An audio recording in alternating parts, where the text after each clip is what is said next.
हर वॾो रांदीगर एक ख्वाब सां पंहिंजे सफ़र जी शुरुआत कंदो आहे, पर ख्वाबनि खे हक़ीक़त बणाइण लाइ रुगो सलाहियत काफ़ी नाहे हूंदी, बल्कि बहितरीन तरबियत, मुनासिब माहौल ऐं मज़बूत रहनुमाई जी भी ज़रूरत हूंदी आहे।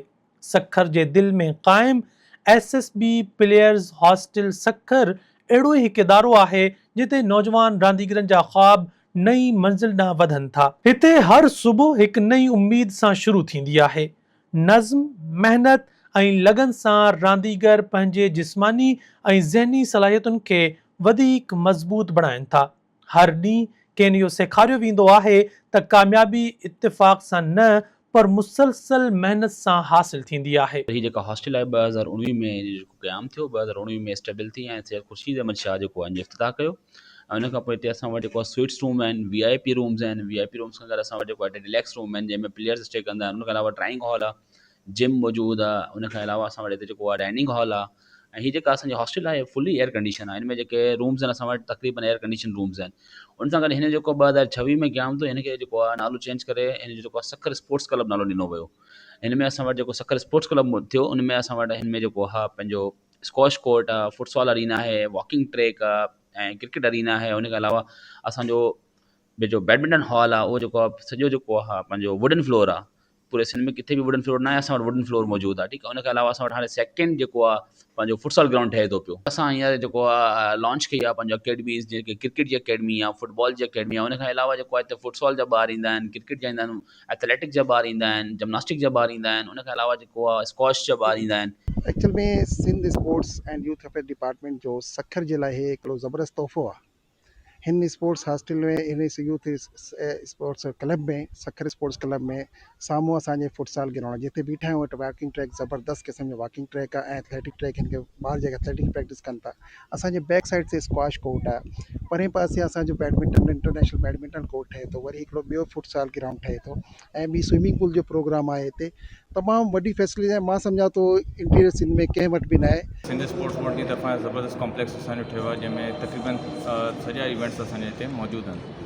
ऐं बैडमिंटन जी सिर्फ़ु हिकिड़ी कमी जेको अञा ताईं ओपनिंग न थी, त उहो बि निसार साहब सां हीअं डिस्कस थी आहे त 14 अगस्त जे तनासब सां उहो बि असां इवेंट हिते ऑर्गेनाइज़ करणु था वञूं, त अलाह ख़ैर कंदो। उन खां पोइ इहो कि प्रॉपर ओपनिंग थियण में प्लेयर्स लाइ सुठी अपॉर्चुनिटी आहे। मां सखर वुमेन्स स्पोर्ट्स अकेडमी जी कैप्टन आहियां जी। असांजे हिते सखर SSB हॉस्टल बि आहे। हिते पंहिंजो एथलेटिक ट्रैक बि आहे ऐं स्क्वॉश कोर्ट बि आहे। बैडमिंटन हॉल बि ठही वियो आहे ऐं असांजो पाण वटि क्रिकेट बि आहे। मां वुमेन्स स्पोर्ट्स अकेडमी जी प्लेयर आहियां। हिते असांखे फुटसॉल ग्राउंड जी, एथलेटिक ट्रैक जी ऐं स्क्वॉश कोर्ट जी, हॉकी ग्राउंड जी फैसिलिटीज़ ॾिनी वियूं आहिनि ऐं असांखे उन सां गॾु हॉस्टल जी बि फैसिलिटीज़ ॾिनी वई आहे। ऐं मां गवर्नमेंट जो शुक्रिया अदा कंदमि त इहे असांखे फैसिलिटीज़ वग़ैरह ॾिनियूं ऐं असां डेली रूटीन में अची करे पंहिंजी प्रैक्टिस कयूं था ऐं पंहिंजे असांजे हेल्थ फिज़िकल खे बि कंटिन्यू। हॉस्टल त हिते तमामु बहितरीनु ठही आहे ऐं हॉस्टल खां अलावा हिते जेका ग्राउंड्स आहिनि, फुटसल जा ग्राउंड थी विया, ॿ ग्राउंड आहिनि। सेकेंड ग्राउंड अंडर कंस्ट्रक्शन आहे, पेडल कोर्ट्स आहिनि ऐं हिकिड़ी जेका भली शइ मूंखे लॻी उहा हिते विमेन फ्रेंडली आहे, छो त हिते मुंहिंजी पंहिंजी अम्मी बि ईंदी आहे वॉकिंग करण लाइ ऐं इहा इलाही सुठी शइ आहे असांजी विमेन लाइ, असांजी भेणनि लाइ। तजुर्बेकार कोचिस जी निगरानी हेठि रांदीगर जदीद टेक्निकनि सां तरबियत हासिल कनि था।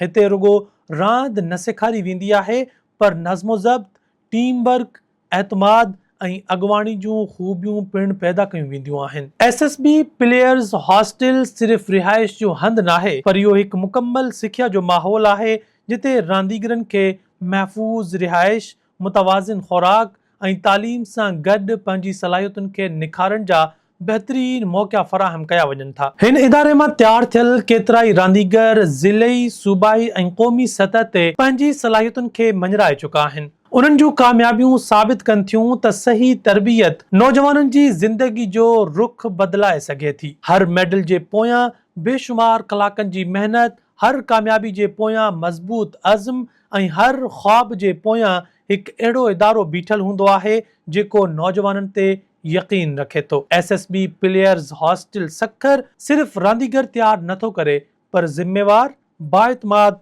ऐं बासलाहियत नौजवाननि जी तामीर करे थो, जेको मुस्तक़बिल में सिंध ऐं पाकिस्तान जो नालो रोशन करण जी सलाहियत रखनि था। जिते ख्वाबनि खे रस्तो मिले, महिनत खे सुञाणप मिले ऐं सलाहियतुनि खे मंज़िल मिले, उते ई मुस्तक़बिल जा चैंपियन जनम वठंदा आहिनि।